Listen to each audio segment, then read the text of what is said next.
Hey guys, welcome to the Activity Manager channel. I'm Steve, the Activity. Today we're going to be talking about a new commander that's not really the commander of the deck, but it is still really cool, and it's called, I come out of like a precon called Coven Counters. This guy is so freaking cool. Kyler, Sigardian Emissary. Before we get into him though, please like, share, comment, and subscribe. I'm so excited, guys. You guys have been really coming out in droves to help support me. There's like 2,000 of you though that have seen multiple of my videos and haven't subscribed. Hook a brother up. Hook a brother up. Anyway, guys, let's talk about Kyler, Sigardian Emissary. He is a 5-drop, 2/2 human cleric. Legendary human, legendary creature. Whenever a human enters the battlefield under your control, put a 1/1 counter on Kyler, Sigardian Emissary. Other humans you control get +1/1 for each counter on Kyler. Something that I didn't notice whenever I made this video is it also includes hexproof counters, lifelink counter, an indestructible counter. All of those counters that they came out with in Nicoria also apply to his +1/1. Very cool. All right, now let's talk about him. All right, so our first up, our honorable mentions are Devoured Chaplain. If you saw my other video on Lenore, you'll know about some of these. There's some overlap. They're both out of the same deck, but I tried to keep cards out of this list that were included in that precon. So let's talk about it. Devoured Chaplain is a 3-drop 2/2, tap 2 untapped humans you control, exile target artifact or enchantment. This is so good. This is just good business. Like, there's so many problematic artifacts and enchantments, and you have a repeatable way of dealing with any of them. This is fantastic. Riders of Gavany is a 4-drop 3/3 vigilance. Enters the battlefield, choose creature type. Humans you control have protection from creatures of the chosen type. Against an elf deck, that's just like, I'm gonna win kind of card. Next up on our honorable mentions, we have Herald of War. It's a 5-drop 3/3 fly. When it attacks, put a 1/1 counter on it. Cool. Angel spells and human spells you cast cost 1 less to cast for each 1/1 counter on Herald of War. So good. So our big, really dumb humans are going to be super cheap to cast. Increasing Devotion is a 5-drop, 2 white, 3 generic, create 5/1/1 human creature tokens. Basically, this reads, put 5 dudes into play, and now our commander gives everything +5/5. 5 mana. In essence, you're putting out 30 power. It's ridiculous. If you flash it back, you get 10 of those creatures. So that's like, I don't even know. A lot of power. Over 100 power if you flash it back. Next up, we have Karns Bastion and Castle Ardenvale. These are good lands to include in your deck.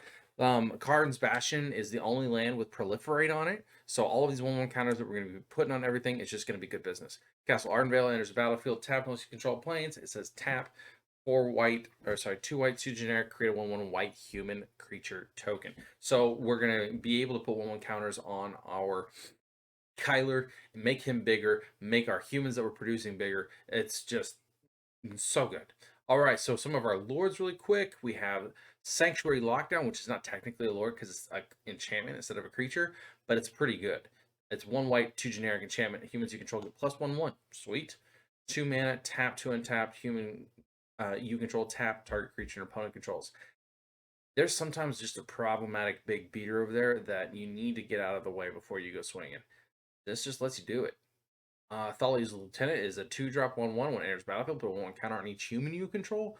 That is so good. Whenever another human enters battlefield in your control, put a 1/1 counter on Thalia's Lieutenant. Note, this does not say non-token human enters the battlefield. So this also triggers off of,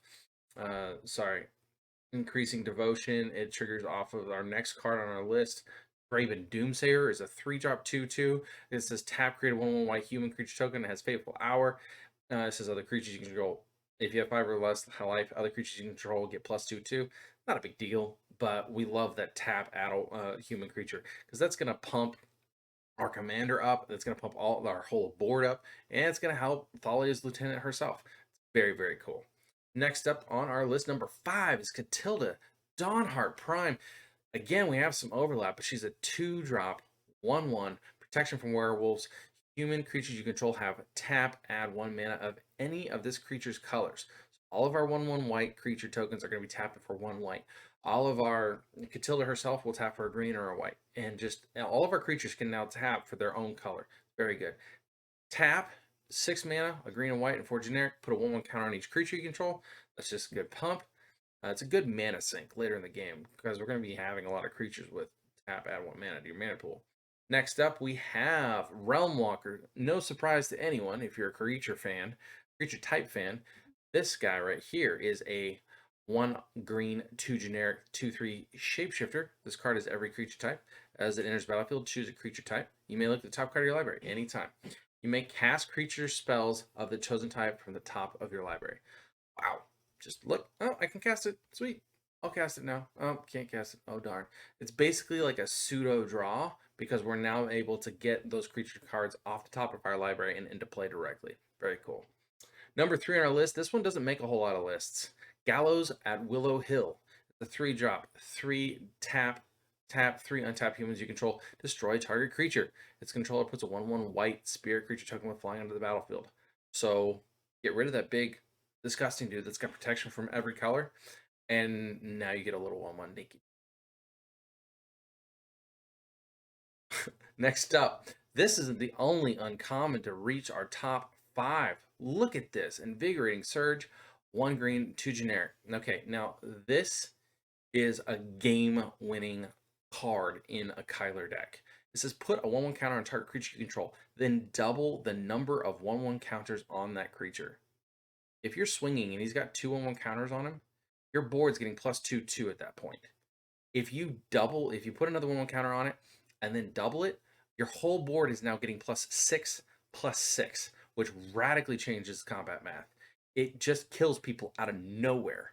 Additionally, number 1 on our list is a very similar kind of effect, but it's a little bit more disgusting, I think, is because it is Call the Coppercoats. That's 1 white, 2 generic, Strive. This spell costs 2 more to cast for each target beyond the first. Choose any number of target opponents. Create X 1/1 white human soldier creature tokens, where X is the number of creatures those opponents control. Could you imagine against elves? They go to block, and you put an equal number of humans into play. Oh my goodness. That could be so many. Like if they have 5 creatures, all your stuff gets +5/5 at instant speed. If they have 10 creatures, +10/10 at instant speed, on top of whatever else is going on with your board. It's ridiculous. It's so cool.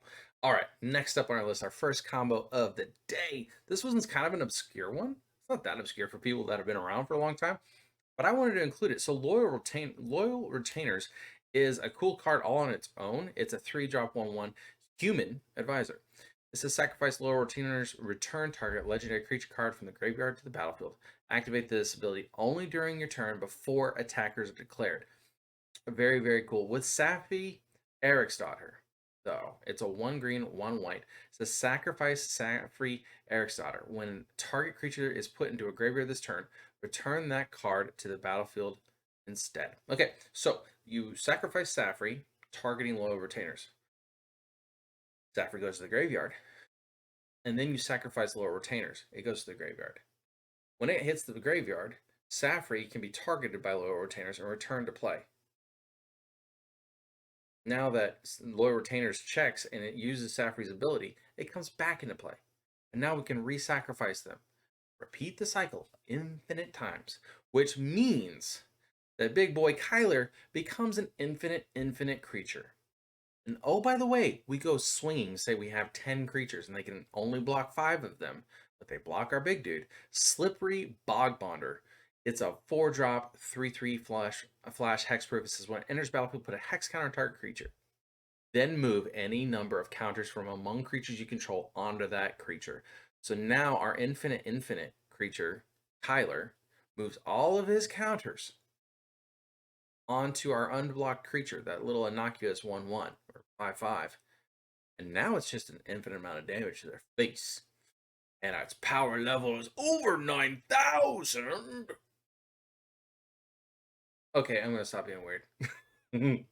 I'll never stop being weird. All right, love you guys. Have a good night. Be safe, and I'll catch you next time on the Activity Magic channel. Oh, like, share, comment, and subscribe. Did I say that? I forget.